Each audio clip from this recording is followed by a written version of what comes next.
Hello again. Scroll 14. Are we going to find out how the children are going to escape from Venalicius, if they escape from Venalicius? Or is the scroll going to move over to Lupus and find out what he's been up to? That'd be a bit of a tease, wouldn't it?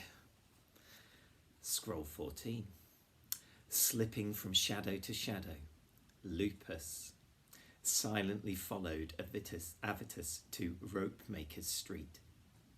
Red brick tenement houses, 3 and 4 stories high, rose on either side of the street. Their ground floors were all taken up by one-roomed workshops which sold ropes, nets, canvas and basketry. These shops were shuttered up, for the shopkeepers had retired to their apartments to rest until the day grew cooler. Squeezed between 2 workshops at the end of the street nearest the theatre was a narrow doorway. A wooded bead curtain hung in this doorway, and above it someone had painted an Egyptian eye. At least a dozen cats, half starved and half wild, napped in the bright sun beside the doorway. The timid creatures scattered as Avitus approached this doorway and pushed through the curtain. Now Lupus knew almost everyone in this part of town, and he knew the woman who occupied the tiny room behind the bead curtain. She was an Egyptian soothsayer who called herself Hariola. As quietly as a grass snake, Lupus slipped across the street, closer to the doorway. Then, making himself as small as possible, he sat in the narrow shadow cast by the overhang of one of the shops. No one would notice him, and if they did, they would just see a sleepy beggar boy. He listened as hard as a rabbit, but although he could hear a man's muffled voice and then Hariola's husky croak, he could not make out their words. The voices went silent for a while. Lupus guessed the soothsayer was poking at chicken entrails or staring into a sacred bauble. Entrails are the guts of the chicken. One of the ways in which Greeks and Romans used to try and tell the future. I don't think it will have worked. Presently, the woman's voice rang out. It sounded dramatic and false. Then he heard the man replying angrily, and now he could hear the words clearly. "You're lying! You don't know a thing about it!" Avitus shouted. Abruptly, there was a clatter of beads as Avitus pushed through the curtain. A moment later, the wooded beads rattled again, and at the same time, the sickly sweet aroma of cheap musk filled Lupus's nostrils. The soothsayer had come out too. "Where's my money?" she hissed. "That's 3 sesterces you owe me." Lupus did not dare put his head around the wall to look. Then he heard Avitus's retreating footsteps and Hariola's rasping voice.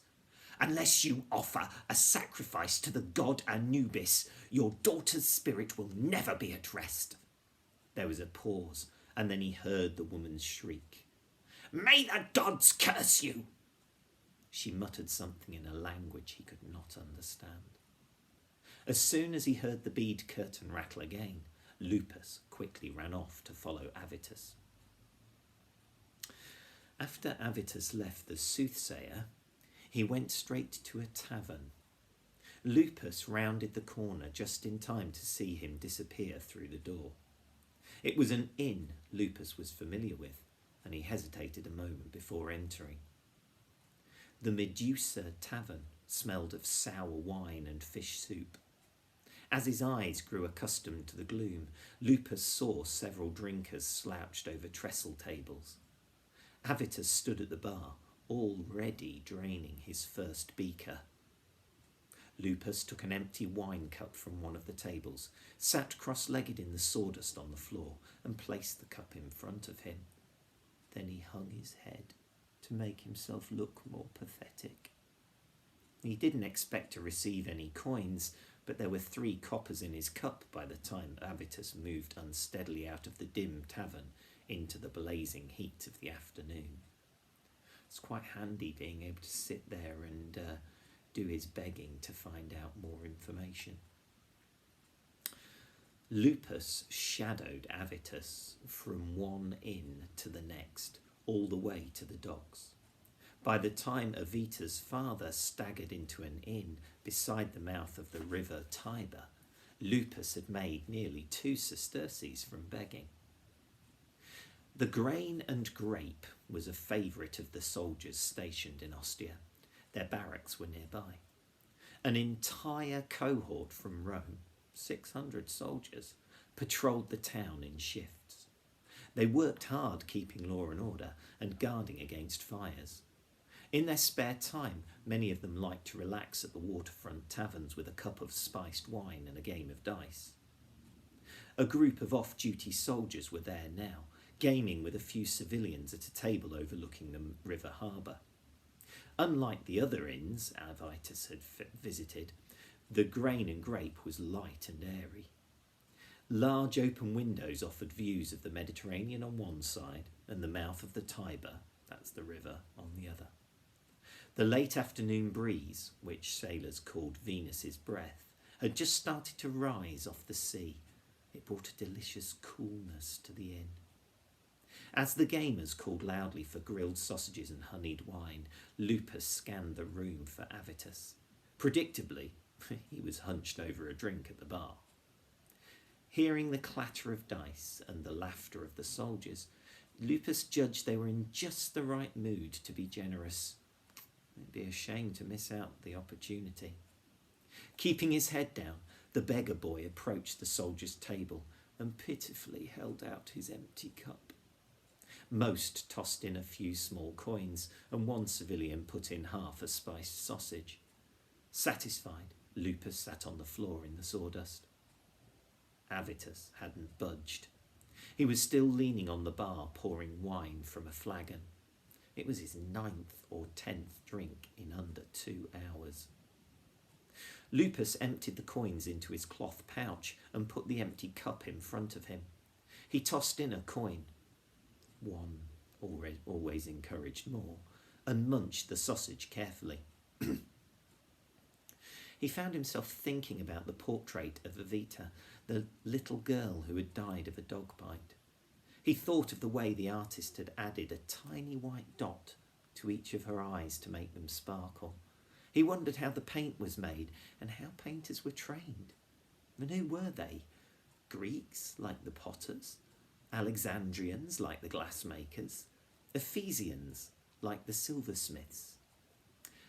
Different areas of the ancient world were famous for different technologies, and the people of Alexandria, for example, might keep secret just how they create their glass, and the people of Ephesus, the Ephesians, would keep some of the secrets of silversmithing to themselves.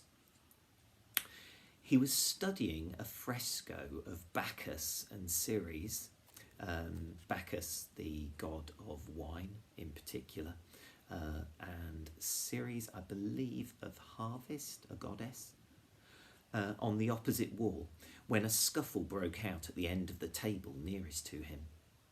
A soldier and his young civilian gaming partner were arguing. The burly soldier grasped a handful of his companion's tunic, pulled him across the table, and growled threats into his ear. The others laughed and ignored them, but Lupus saw what they did not: the soldier's dagger glinting beneath the table. Drops of red liquid splattered onto the sawdust. Lupus stiffened. Then he relaxed as he realised it was only wine. The big soldier had knocked over the civilian's wine cup. The young man pleaded with the soldier in an urgent whisper. Lupus pricked up his ears and leaned a little closer. The young man pleaded, at the house of the sea captain Flavius Geminus, he heard the young man hiss. I swear it, a vast treasure. I promise I'll have the money I owe you by tomorrow. A vast treasure?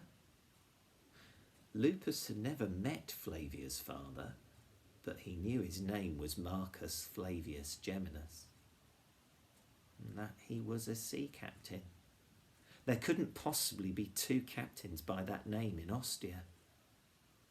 Out of the corner of his eye, Lupus saw the young man relax back onto his bench as the soldier released him. He was well dressed and, judging from his voice, well educated too. Probably a young patrician who'd gambled away his allowance. His allowance for the next 10 years. The soldier resembled the statue of Hercules near the Forum, only bigger and uglier.